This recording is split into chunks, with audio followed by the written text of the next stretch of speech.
4 years of our friendship, I'd never seen Eli get quite as depressed as he did in the days following that disturbing question. I mean, we were both fairly depressed people, but he was really starting to worry me.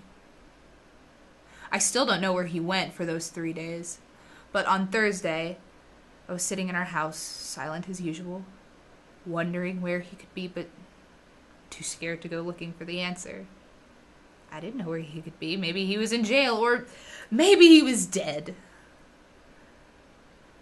I was terrified, to be honest. But then I heard his footsteps coming up the rungs of our ladder, and a sense of horrifying relief washed over me. Relief because at least he was alive. Horrified because I was scared that he was going to come in an orange jumpsuit and kill me for not bailing him out of jail. A girl's mind can go crazy places at a time like that.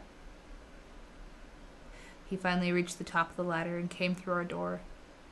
And he looked weak. He looked like he'd been walking through the desert for 40 days. I'm not saying he looked like Jesus. I'm saying he looked like he'd had an exceptionally rough 3 days. We just stared at each other. Our breaths synced up. And I cracked. What the hell, Eli? I went insane. I just started asking an onslaught of questions. Where had he been? Why hadn't he told me where he was going? Were his parents okay? Was he okay? Was he going to jail? I was so furious! And he came and he sat by me. And I shut up. And he looked at me. And our eyes met. For forever and 2 seconds, baby. And he said, I love you, Abby.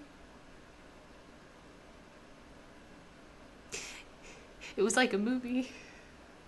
It was that pure, passionate, prolific confession. The way he said it took my breath away. Before I could reply, he continued, I have a confession, Abby. He said he was gay. And I was confused. And again, before I could respond, he just burst into tears. He grabbed me and he put his head in my breast. And he just sobbed. It was torrential. I had no clue what to say. Finally, after Forever had divorced 2 seconds and started drinking its sorrows away, I said, your secret's safe with me, Eli.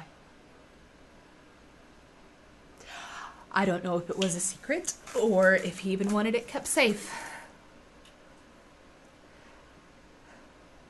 But it seemed like the right cliche thing to say. Your secret's safe with me.